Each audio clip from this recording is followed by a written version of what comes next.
My name is Bernie Schipelliti. I started my police career in 1986 as a part-time officer in Burlington, and then in 1989 I went to a full-time academy and became a police officer here in town. I worked all three shifts, as a number of you in the EMS field have. I started out on midnights, and then I was lucky enough to get myself on the 4 to 12, which was the busy shift, which everyone tends to like. And now, just through my time on, I'm lucky enough to have a coveted day position, which is pretty good. Although I say that after having worked until 2 o'clock this morning. So, you know, at any given time, things change, and like some of you, if you're asked to stay, you stay. So that does happen with a number of things. In 1989, I put in for the job of safety officer. And depending on how old you are, you will know that the safety officer used to go to the schools. The safety officer was the person that went and maybe did bus safety, talked about strangers, talked about 911 when that came about. But then around the same time, DARE was introduced. And along with DARE, shortly thereafter, we had school resource officers or youth services officers, depending on what community you're in. So the role of the safety officer changed. And in my department, when I put in for that job, when the safety officer retired, he had been there for about 30 years, they looked at it and said, no, we have people in the schools, and we can't keep getting into the schools, so we want you in there, but not as much as your predecessor. So they retitled the position Traffic Safety Officer. And with that came my job and what it is today. And just so you understand a little bit about where I come from and how I look at things, as the traffic safety officer, I'm responsible for traffic safety complaints throughout the community, as are the ones in your communities where you live. You have somebody in that same role. The title may be a little bit different, but about the same role. And I do enforcement. You know, wear a full duty belt, my vest is on, I'm out in a marked car. Unfortunately, I could be the person that's behind you with the blue lights on at some point. But that's part of the job. Some of it is in the schools. I do work in Burlington High School, I do work in the middle school, I do work in the elementary schools, whether it's talking about bus evacuations or emergencies and things like that. So I do get in, maybe not as much as my predecessor, but there are other people filling those roles. So it's a little different. I enjoy traffic safety so much that I became an instructor in a number of traffic safety classes. So in the police academies, I teach speed enforcement, you know, radar, LiDAR, which is a laser type of enforcement that we have. And then I became a crash reconstructionist. And what that basically means is you take 2 weeks of accident investigation, and then 2 weeks of advanced accident investigation, and then 2 weeks of crash reconstructionist and a book of formulas about this big, and you learn how to put together what happened in a fatal crash. And those are probably the worst days of the job, to be honest with you.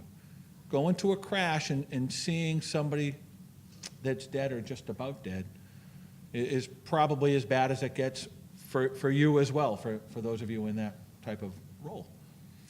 And as a reconstructionist, you have to piece together what happened, but backwards. You know, we know what we have, but how did we get here? What happened here? What happened here? What happened 24 hours ago? And that's how far we'll go back to determine, you know, what could have caused this. So reconstruction, you know, not so much fun, but a needed thing. And we're very fortunate in this community that we don't have a lot of fatal crashes. Do we go out and help other communities? Absolutely. That's what it's all about. But we're very lucky that, you know, any of the cities and towns that you're probably from, that, you know, it's, you know, not a daily occurrence, which is pretty good. I became certified in truck enforcement, commercial motor vehicles. There are big trucks out there. Some of them are unsafe, especially to new teen drivers. So we inspect those and take a look at them. And then I like traffic safety so much, I got, as you heard, on the governor's JOL committee. So helped to kind of form a little bit of the driver's ed curriculum. I hate to tell you, but I'm one of the people that made you go to the parents' class if you have a son or a daughter in driver's ed. You know, we found that there was a big disconnect between what parents remembered from driver's ed and what kids were going through right now. And depending on your age, that's a huge margin. That's a huge difference. So we kind of worked it that way a little bit. Here in the Commonwealth, just to make sure everyone's on the same page, because you have varied backgrounds, you have to be 16 years old to get a learner's permit. 16, minimum. Okay, and then at 16 and a half, that's the earliest you can get a driver's license.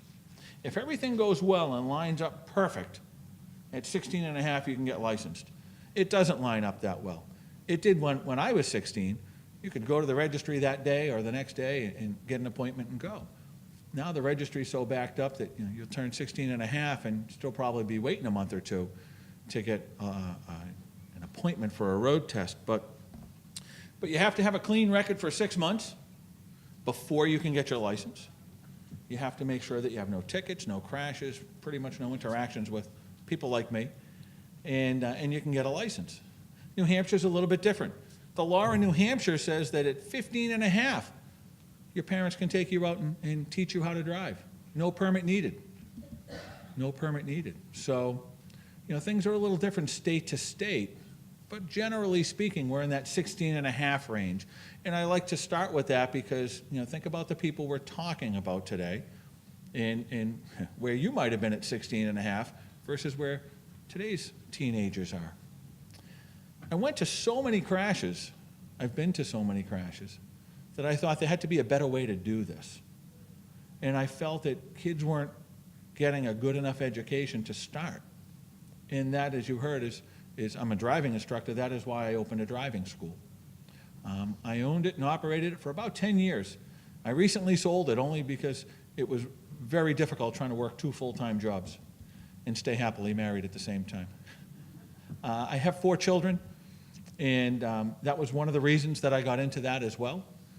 I have a son who's 23 and graduated college and in the Army, and he's a very safe driver right now. I'm happy to say that. And I have a daughter in Framingham who's 21. I have a 19-year-old daughter and a 17-year-old daughter. So I went through this whole experience of new drivers in my house and how to make changes and what we can do to make changes, because I was the strict parent, I'll tell you that. As we move on, I'll let you know that I was the one parent that none of the other kids probably enjoyed as much.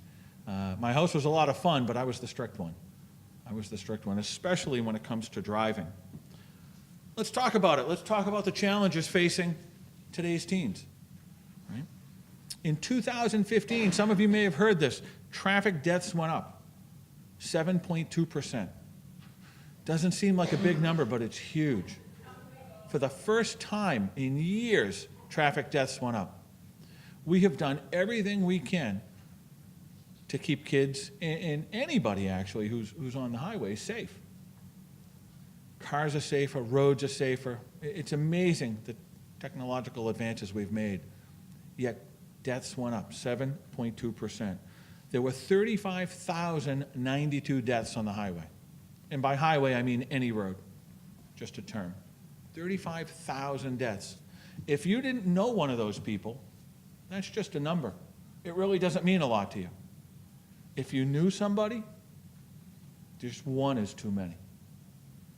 And when I teach driver's ed, what I used to explain to my students was all of these deaths combined are problematic.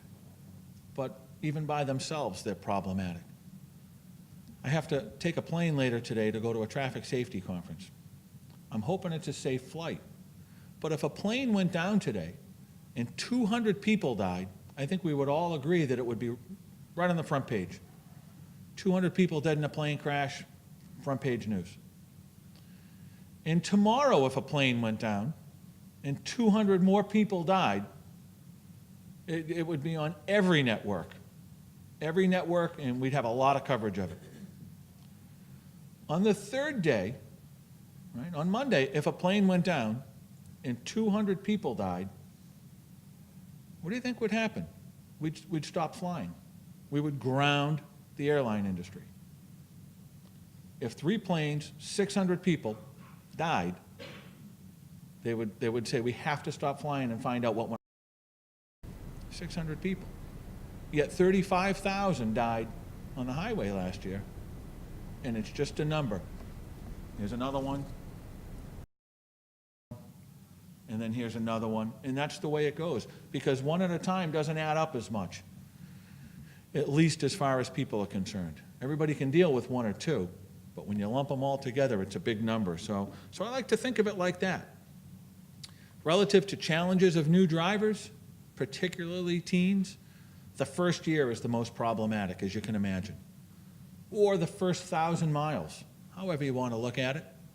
But that's probably the best way to group these people together. And I will tell you, it really doesn't matter if they're 16 and a half or 17 and a half or 18 and a half. First year, first 1,000 miles. I know a lot of people have had the discussion as to whether the driving age should be raised. And the problem with that is, either way, whether you're 16 and a half or 18 and a half, you don't have experience. And that's what you need to become a safe driver. You need to spend some time behind the wheel. And we'll talk about that in a couple of minutes, but that first 1,000 is kind of where you want to be thinking anyway. Who here is over 40? Be proud. Excellent. So for you, it's a little bit different. And I say that because when you learn to drive, if you were on the standard track, when you learned to drive, things were very different, right? The roads weren't as busy as they are today. Technology wasn't nearly what it is today. It was a simpler time. And I don't say that so much with great fondness as much as it's just very different, right? And let's talk about that. Let's go a little further into it, right? Crashes is still the #1 killer of teens in the United States. Still, after all these years, with all the advances that we have problems. And let's think about this. The first thing, inexperience. The people that are driving cars, teenagers, don't have a lot of experience. And part of that is our fault or their parents' fault.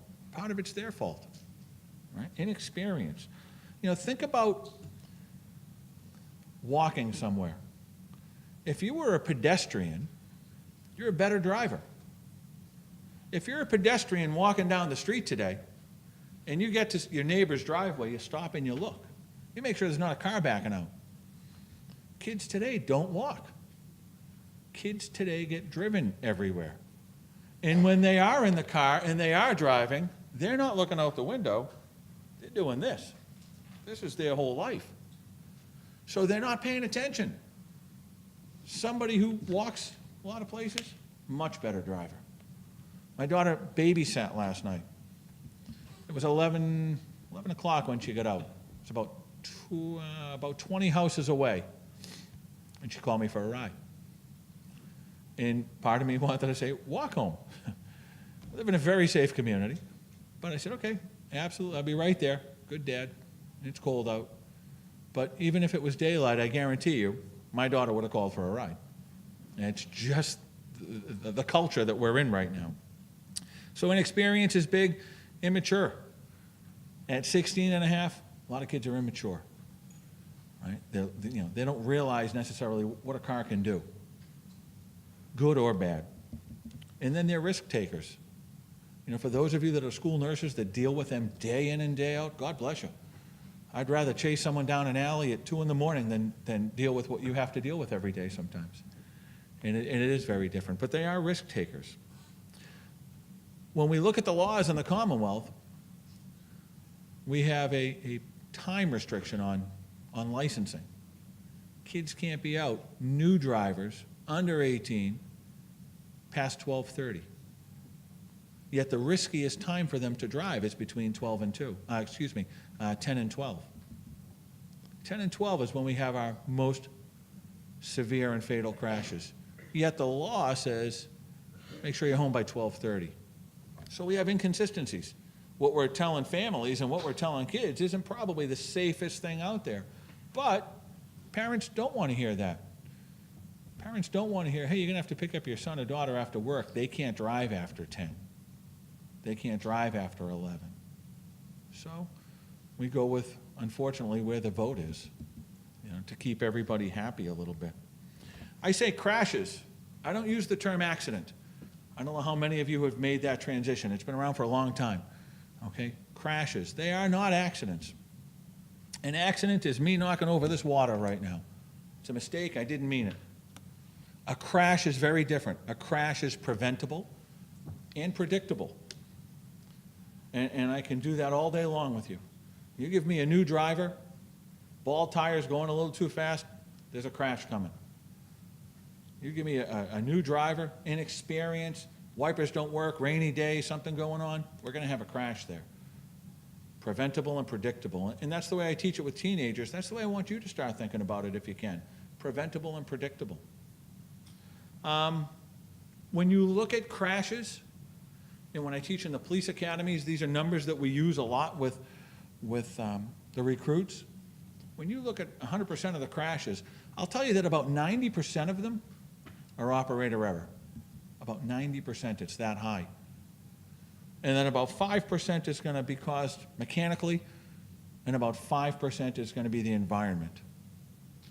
So think about that. Think about how many crashes are operator error. And we could have that debate, and I do with people roadside sometimes. If their tires are bald and they're sliding on snow and ice, can't necessarily blame the tires. They didn't go bald overnight. That's an operator issue that didn't maintain their vehicle. If you're driving down the road and your wiper breaks during the storm, that's a mechanical issue. If your wipers haven't worked in 2 weeks and now it's raining on your way home, that's an operator issue. So you have to really get to the root of the problem here. And teens are not people that are maintaining their cars. Right? So we do have more crashes and higher crash rates with them. Number of things that we'll discuss as we move forward. The first one is going to be speeding as a cause, as a challenge. Right? What are the challenges facing our teens? Speeding. Speeding, I will tell you, is the number one cause of crashes. Crashes are the number one cause of injury and death. So when people ask why police do a lot of speed enforcement, we're trying to knock down that crash rate, particularly with teenagers, to knock down that injury and death rate. Obviously, two types of enforcement. You'll see an officer sitting on the side of the road trying to slow you down. Everyone knows they're there. That's okay. The job is to slow you down, not to write tickets. They may hide somewhere after the fact and make sure that the lesson has been learned. But a lot of times they'll sit very visible, just letting you know you're out there, letting people know they're out there. My kids will laugh at me all the time, more so when they were younger, that if I was driving down the road in my own car and somebody was flying down our street, I would flash my lights at them. What's that mean? Police are ahead, right? There was never a cop ahead. But instantly they'd hit the brakes and wave at me, hey, thanks for saving me the ticket. There's no cop ahead, right? There was no cop ahead. But guess what? I slowed them down on my street today. And now tomorrow they still think that the cop is sitting there somewhere, right? So speed enforcement's huge, and teenagers don't realize how much and how why. And as much as I say speed, it's not speed alone. It's really the sudden stop that's the problem. Has anyone in the room ever gone 300 miles an hour? I can't be the only one. Where? In a plane, absolutely. Did you die? No. Okay. Neither did I, luckily. No, you didn't die because we didn't stop suddenly. When you fly into Boston, you slow down, go a little lower, a little slower, a little lower, a little slower, gradually come to a stop. Very different than a car crash. The fighter pilot that has a problem with a jet and crashes into the desert floor, unfortunately, that's a fatality. Right? We have to slow down gradually for this to happen. Teenagers don't have that fear, unfortunately. And that's a big problem with them. They don't have an understanding of how quickly things can change.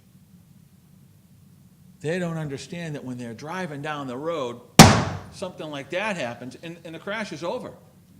It's happened.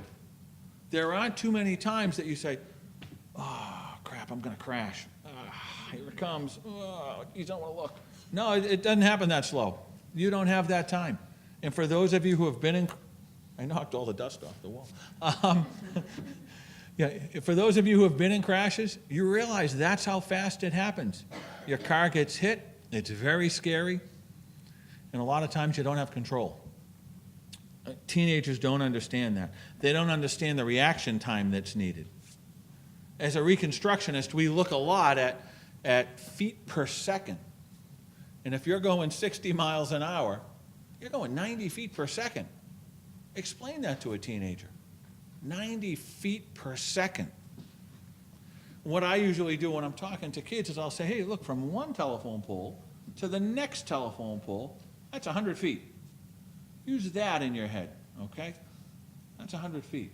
So if you're gonna go 90 feet per second, 1/1000. That's it, you just crossed that.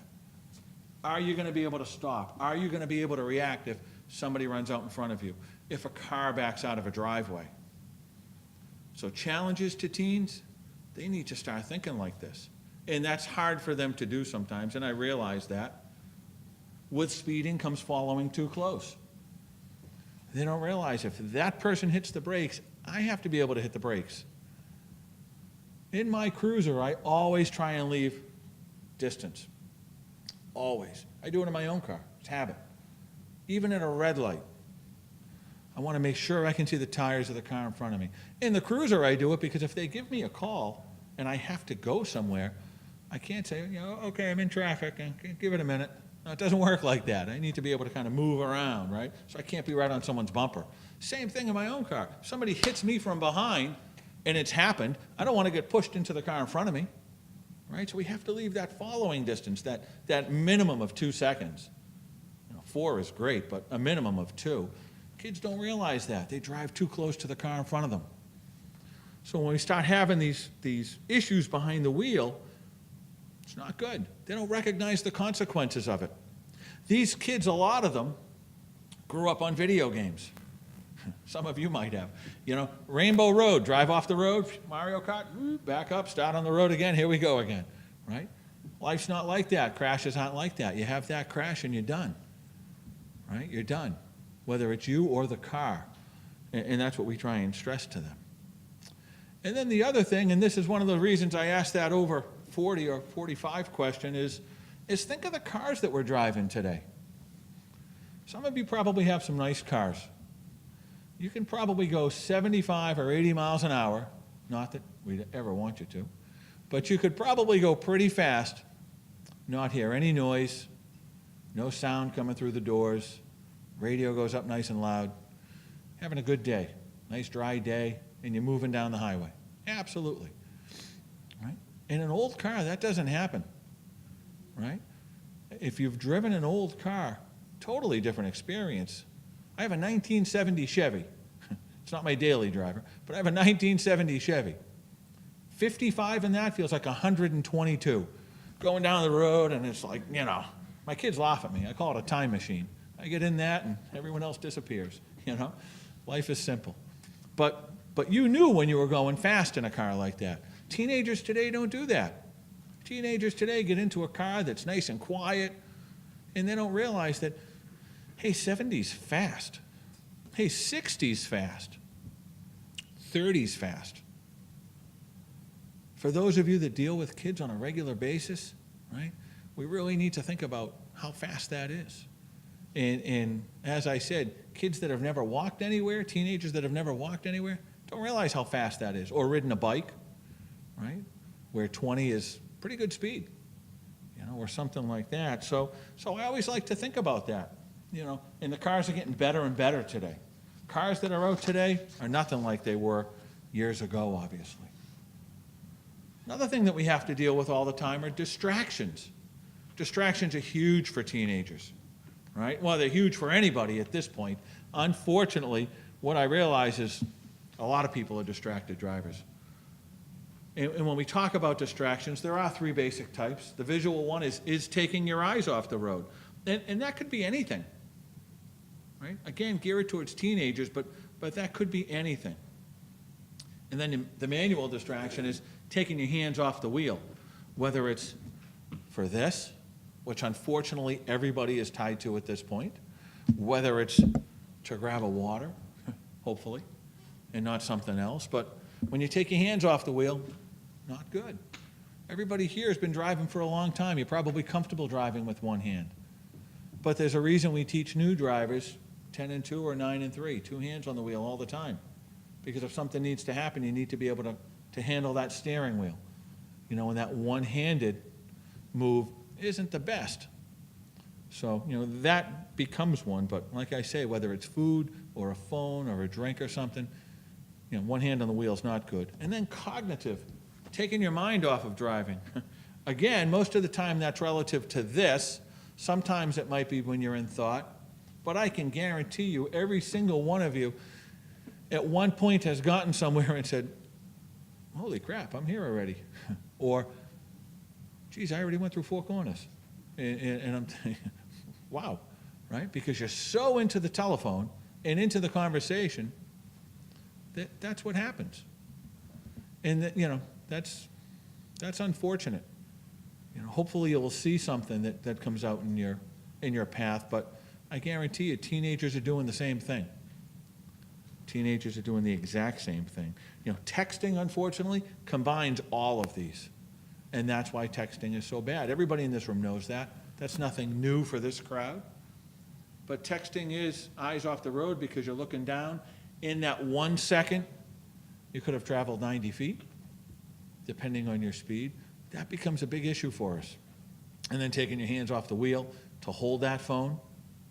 Right? And then, obviously, taking your mind off driving because you're worried about what that text said. And I have to tell you, that's where it gets real problematic. And I'll just say maybe social media in general. It's a way of life for kids today. It's a way of life. They can't go without a phone in their pocket. I told you the ages of my children because my oldest, he was a little different. He's going to be 24 this year. He didn't grow up with it as much as my 17-year-old. For her, this is an appendage. If I want to get her, I'll take her phone. I'll take her phone. Happened this week. Told you I'm the mean one. But you know what? That's what hurts her. That's what hurts teens today. They have that fear of missing out. You've all heard FOMO. It's so true for them. What did this person say? What did that person say? Think about think about what you do on your phone. A lot of adults are no different. Unfortunately, I will tell you that I can't stand when I see police officers driving around on the cell phone. Our job is attention to the community, watching drivers, watching people, watching things that's going on. And how many times do you see this in the cruiser? It looks horrible. It looks horrible, right? And it does in any job or in any occupation. There's a lot of people on cell phones, but when we look at teenagers, they see us do it. They see us do it. They see teachers do it. They see police officers do it. They see nurses do it. They see everyone. Everyone's in the same boat. It's really no different. It's not just the teens. And when that little thing dings and somebody's trying to tell me something, try not to look at it. Right? Some of you, I'm sure there's somebody in this room that says, nope, I put my phone in the glove compartment, I put it in the back seat, whatever it is you do, put it on airplane mode, whatever works for you. That's awesome. But that is a very small percentage of the people. A very small percentage. And how can we expect teens to do it if we don't do it? And that's kind of how I look at it. I always say, they're going to do what we do. Now, I can say to your teenagers or your students or your patients, hey, your mom and dad are a little more experienced. They've been driving for 30 years. But bottom line is, you're not all that much safer. And I will cover you. I will tell them that. Hey, they've been driving a long time. It's a little bit different. You need to pay a little more attention. But you know what? That doesn't hold a lot of water. It holds a little, but not a lot of water. We've all been behind that person at the red light when the light's green and they're not going anywhere, right? Aggravating. They're supposed to be attention to driving. Teenagers are in that group, okay? Teenagers are in that group. Somebody said to me a couple of weeks ago that when you go to a meeting, put your phone down. Nothing is more disrespectful than sitting in a meeting and somebody is talking and you're just kind of listening and scrolling a little. And prior to the meeting starting, put your phone down. And I do that. Unfortunately, I get stuck with a lot of meetings as the safety officer. But I would go into town hall and I'd be the first one there. I'm always early and I'd pull out my phone for a minute or two and somebody would come in and I'd say, hey, John, and I'd keep going. I don't do that anymore. That was something, and this only goes back about a month now. That was something that made an impact on me. Put the phone down and talk to that person. Hey, what's up? What's going on? How's your family? That's gone. Everybody's on the phone. Walking around the hospital today, you'll see everyone in the elevators, in here. I mean, at least 10 of you on the phones waiting for the conference to start. It's what we do. It's how we kill time. Hey, did anyone send me anything good? Are there any emails? I'll catch up on my email. Unfortunately, ties you to work. Hey, what's on Facebook? What did somebody post? I'm sure as your speakers talk today, or as I'm talking now, somebody's looking at a phone doing something there. It's just the way we are now, and teenagers mimic that behavior quite a bit. And I could tell you, I could stand up here for 6 hours today and tell you about all the people I've stopped that have been on their phones and how they think that they are very safe. I stopped a woman on the Mall Road this week who was texting. The light turned green and she didn't go, and I was in a fully marked police SUV right behind her. So I pulled her over and I said, hey, you were texting at that light. She said, I know, but I was only texting myself. I swear. And I said, huh? I was texting myself a reminder. And I said, you can't do that. She said, no, it wasn't to someone else. It was okay. It was to me. She's very adamant that she was okay with this. No, it doesn't work like that. And that's the attitude. I stopped another young lady this week that was doing the same thing on her phone with 2 young children in the back seat as she was driving down Cambridge Street. So I stopped her, and her comment to me was, officer, I wasn't texting. I said, I clearly saw you on the phone. She said, I was emailing. Of course, email, go right ahead. See you, have a good day. No, it doesn't work like that, right? So the social media that adults have a hard time with, teens are into it so much more even, so much more. So, we really have to take a look at it. Technology can be a distraction.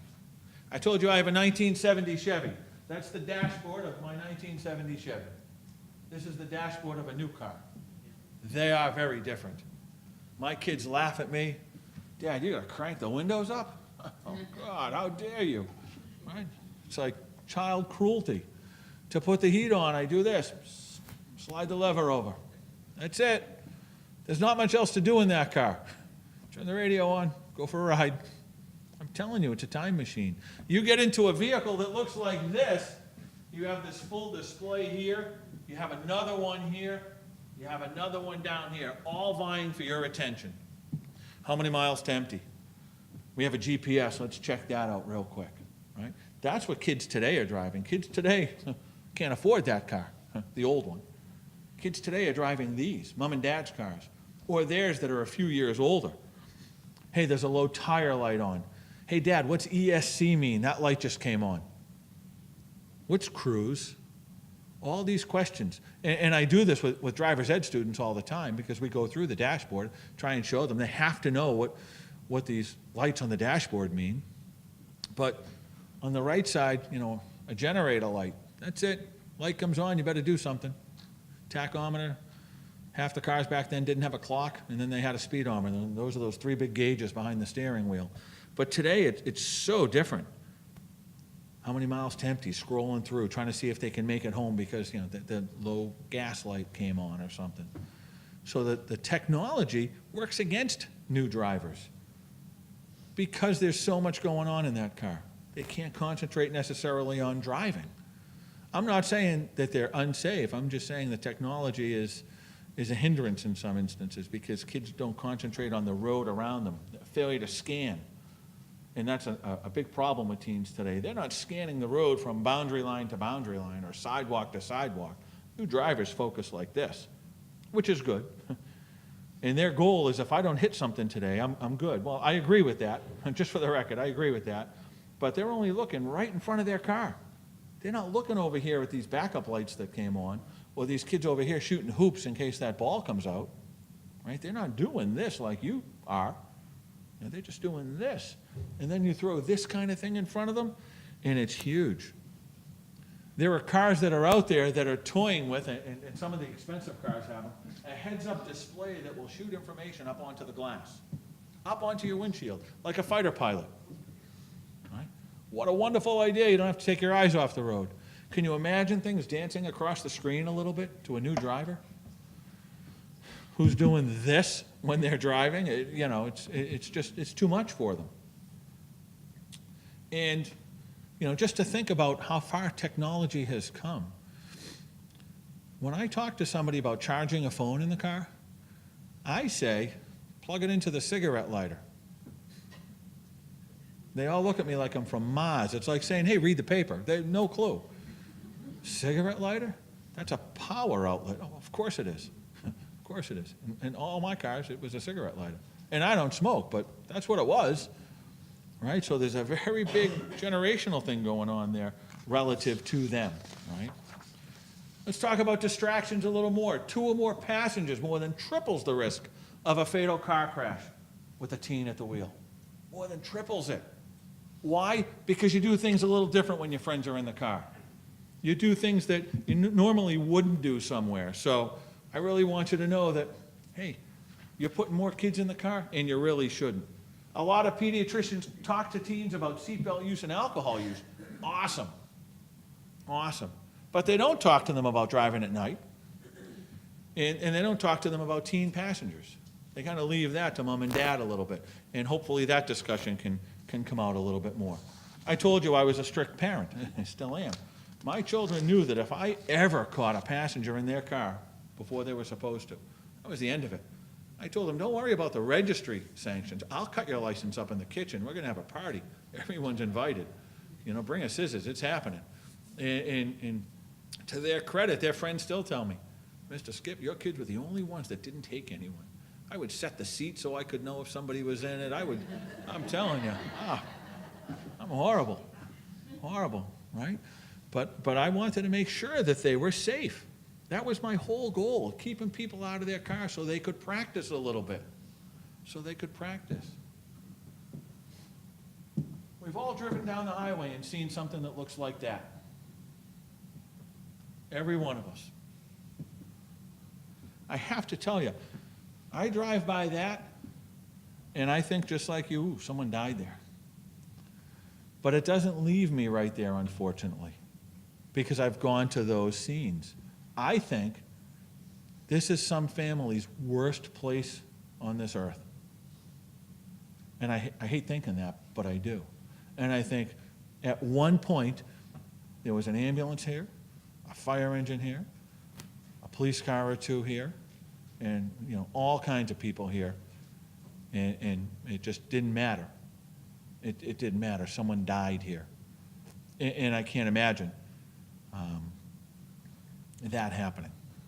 And it doesn't have to be just to one of my kids, anyone in my family. And I couldn't fathom having to drive by something like that where it was somebody I actually knew.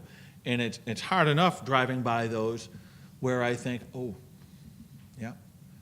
I still drive by a spot on 128 in Reading where a young lady went off the highway and launched herself into a tree. And I didn't go to that crash. Just remember thinking about it. My daughters were the same age, and I thought, I still drive by that and just kind of shake my head a little. Inexperience, speed, things like that, and I think, this is tough. So I want you to, when you see something like this, think about it. Massachusetts, in 2008, our seatbelt usage rate was 66%. We were almost last in the country. We were last in the early 2000s. Okay, we have since, in 2014 anyway, got it up to 76%. So we're making strides. But the CDC did a study in 2015. 61% of high school students report not buckling up regularly. They do it occasionally. 61% regularly. A lot of peer pressure out there. They're afraid to talk to their friends about it. They're afraid to tell the person beside them to buckle up. A lot of times I'll stand at the exit of Burlington High School, and the guys I work with will laugh. They'll say, they know you're out there. You're not going to catch anybody. Don't care if I catch anybody. Well, they're all going to buckle up before they get to you. Now you get it. They're all going to buckle up before they get to me. Awesome. My goal isn't to write tickets. I'll write them when I need to. Right? I used to stand at the driveway to the high school and give out free things. If you were buckled up, you got something free from me. My biggest promotion was Chick-fil-A chicken sandwiches. I'd go to Chick-fil-A, I got 150 sandwiches. I'd have a hot cooler, to keep them hot. My kids used to come home from school starving, so I knew kids pulling out were hungry. Officer Skip, hey, buckle up, have a chicken sandwich. Oh, it was awesome. It was awesome, right? But it got them to buckle up. And then I got like a big message board behind me that said like, don't be chicken, buckle up. We took it, I took it a number of ways, but it was my way of reaching the teenagers.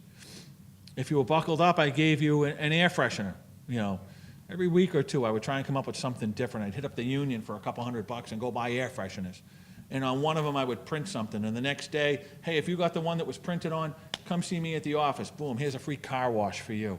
All right, a little raffle or something. Trying to get some interaction with the kids, so it wasn't the police are out in the parking lot again. Because that's what it is. So it's a little bit better like that. Remember, the number one purpose of a seatbelt is to keep you in the car. Done. Number one purpose. And all the safety features in your car, no matter what you're driving, are depending upon you wearing a seatbelt, being in position for that crash.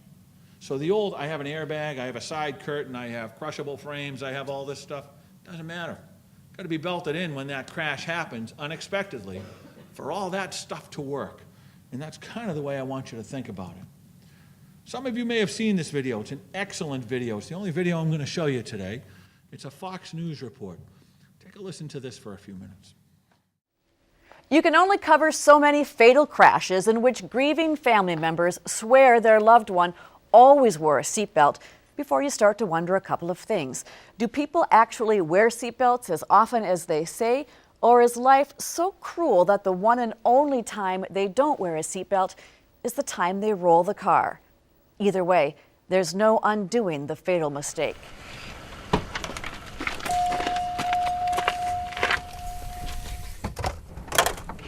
At first, it's eerie to climb into a car in which someone has died.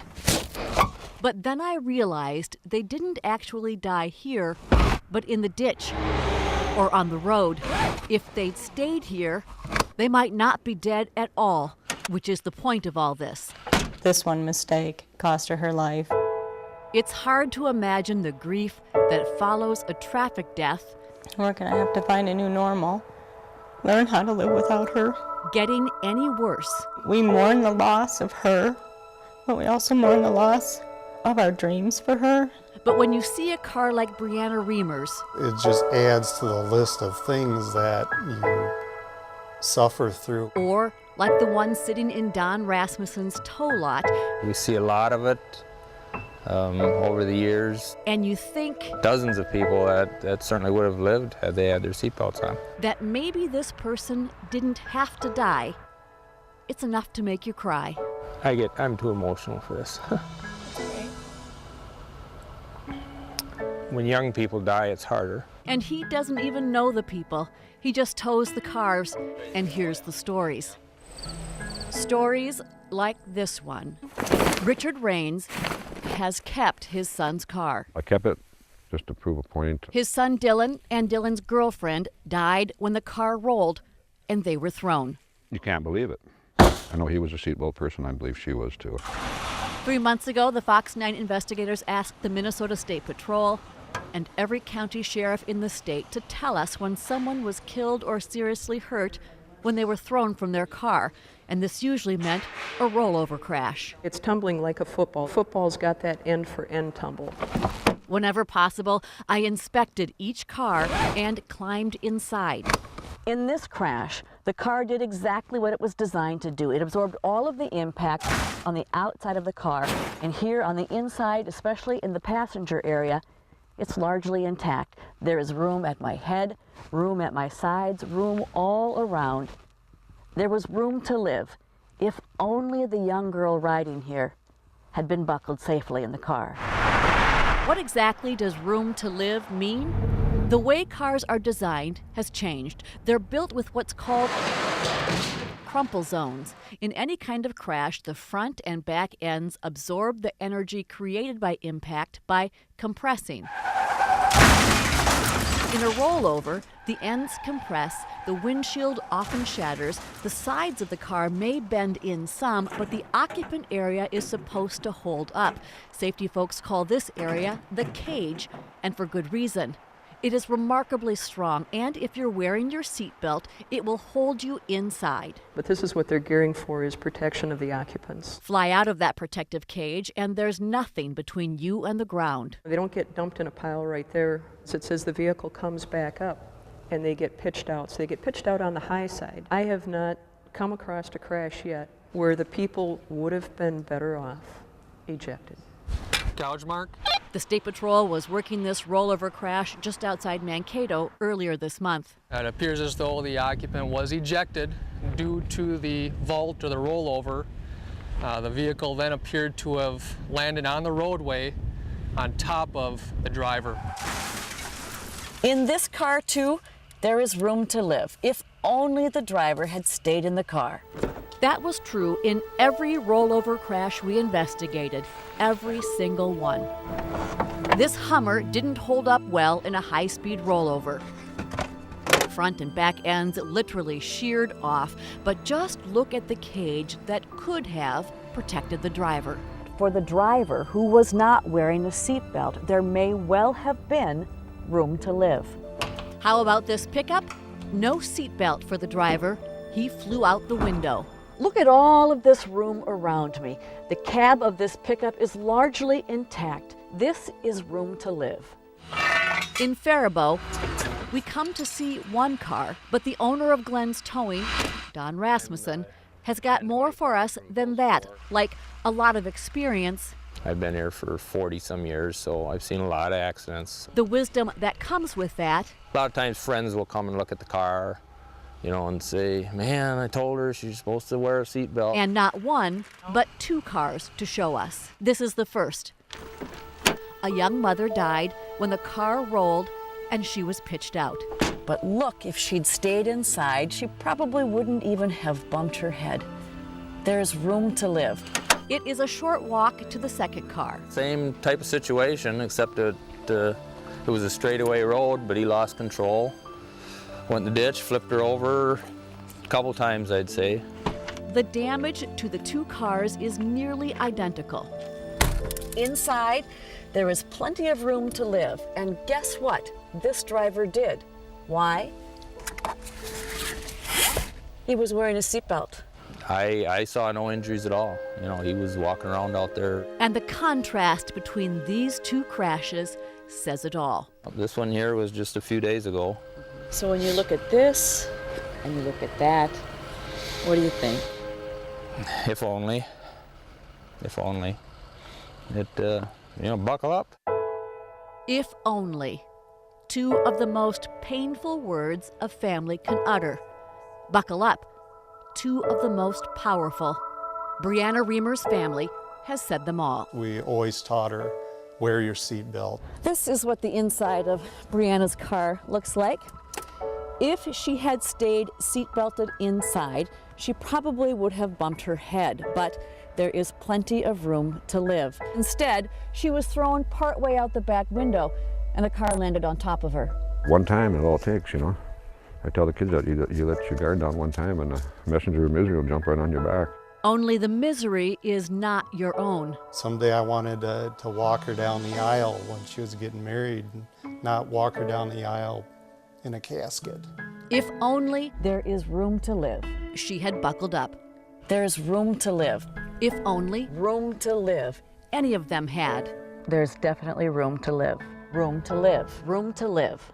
I've often said that if people saw what I've seen, they'd wear a seatbelt every time.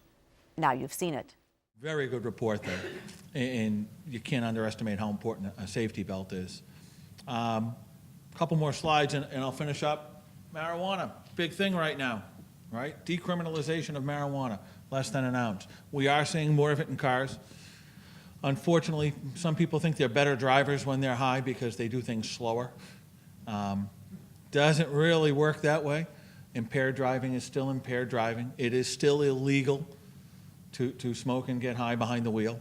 That has not changed. Some people think that it has. So we are finding some teens that are finding out the hard way, unfortunately, that what the law is more than anything. So if you have any interaction with them, that would be a good place to make sure that they're getting some information. And then basically, to finish off, so what do we do? Right? What do we do? Well, we have to set a good example, right? You have to drive the way you want your kids to drive, or the people that are watching you. They didn't just start watching you when they turned 16.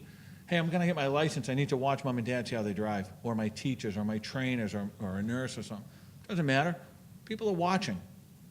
So you have to drive the way you want them to. They don't stop learning after they get their license. That's when they need you more. I remember when my son got his license and you're allowed to drive siblings, and he said, can I take the girls for a ride? I told you I have 3 daughters too. I said, yeah, go ahead. So that night, he hopped all of them in the car, and off they went down the street, all 4 of them. The whole franchise went down the street in one car. And I thought, there's nothing I can do to help him if something goes wrong.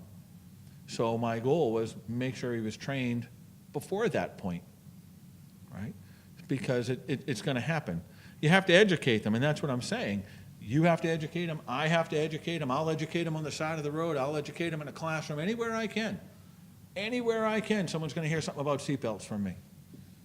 In speeding and some of the other things that we talked about today, right? Always. And new drivers just need more practice. Teens need more practice. This is probably one of the biggest challenges out of anything I said. They don't drive enough, right? Severely lacking in their practice. Parents are busy. For those of you that had kids go through driver's ed not that long ago, think about how hard it is to get their 40 hours done, right? And I don't mean just driving to school every morning. That's the same road, the same lights, the same streets. That's not hard after the first week, but actually practicing with them. You get home from work, and no different in my house. My wife and I both work. Hey, you want to go driving? Sure, let's go driving, right? Let's go practice. I just drove around town for 8 hours. I want to go drive around town for another 8 hours. I understand it. It's difficult. And putting the skills in is the hard part. My daughter can drive me from here to Kingdom Come, but can she parallel park? Yeah, not that good yet. She still has a permit. She's not ready, right? But I mean, you need to think about that. And the kids today aren't in a rush like they were, like I was. I knew the day I could get my license. I pleaded with my mother to take me to the Worcester registry because there was an opening the next day, right? Kids today, they do it all on their phone now. They don't need to socialize face-to-face like I'm going to say we did.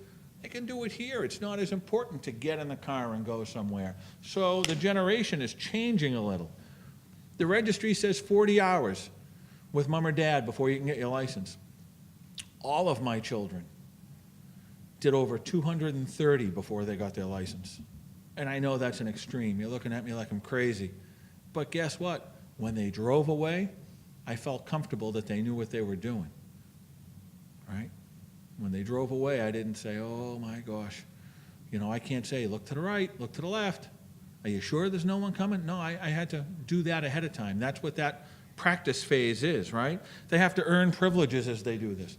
No radio, right? Well, the registry says I can have a radio. I don't care what the registry says. In 6 months, I can have my friends. It's not what I said. That's what the registry says. Let's worry about what I say. Let them earn privileges as they go up. These are the challenges that we face, right? Parents need to work together. The worst thing that I kept hearing from my kids was, well, Mrs. Mills doesn't mind. Or Mr. Capone lets his kids do it. I don't care what the other neighbors are doing. I'm worried about what goes on in this house. So parents kind of need to work together a little bit. Ask your kids or ask your students or, anybody that you're involved. How are you getting home? Are they going in a car that they're not supposed to be in? Are they in a car that they're not supposed to have passengers in or something like that? Ask those questions. Don't just say, oh, you're getting a ride? Awesome. I don't have to go out, right? I understand how that works, but make sure that you're not encouraging risky behavior. I told you how bad having passengers is, right? Friends in need. What are you going to do if one of their friends needs help? I told my kids, all of them, if you run into a problem, call me. We'll get everyone home safe tonight. Doesn't matter where. We're not going to fight. Nothing. Safe ride home. Tomorrow we'll talk. but let's get home safe tonight, everybody. I don't care if this one's drunk, or I do, please don't take that out of context, but, you know, we're not gonna have that fight tonight. Let's get everybody home safe. And you need to, you know, educate teens along that line too. Enforce the rules, obviously. Technology is out there. Technology can help you if you're interested. There is something out there called Drive ID, where it doesn't allow the phone to work in the passenger seat, but it allows it to work in, in the driver's seat, but allows it to work in the passenger seat, so a passenger can receive a text. It will allow an emergency text from mom or dad. It can tell you, you know, there's technology that can send you information on how fast the car's going, where the car's going, how the car's driving. There's a ton of stuff out there if that's something you choose. But I mean, remember that, you know, this is everybody's responsibility. You know, I look at it, and I'll finish with, the police should be the second line of defense. You know, don't use, when you're dealing with teenagers, oh, you don't want to get caught by the police. No, we're the second line of defense. You toe the line first. I said no. And you know what happens if you get caught by the police? Absolutely. We'll work together with you, but don't just put the fear of us into them. You know, make sure that they know what your stand is, whether they're your students, your patients, you know, anybody you're dealing with as far as teens are concerned. You know, it's a quick hour to kind of go over what the challenges are. I hope I touched upon them for you. Tough to go early in the morning. I told you I work till 2, and I haven't had a coffee yet, so it's a good thing I'm not stopping cars right now. Be one angry policeman out on the road, I'll tell you that. It's a good thing they put me inside. Here's my contact information. If I can help anybody, if I can answer questions, if you have a question about your community, anything, I'm more than happy to talk to you on the phone, get you in touch with your local department or somebody like me in your department if I can ever help. Buckle up, be safe, and thank you very much, everybody.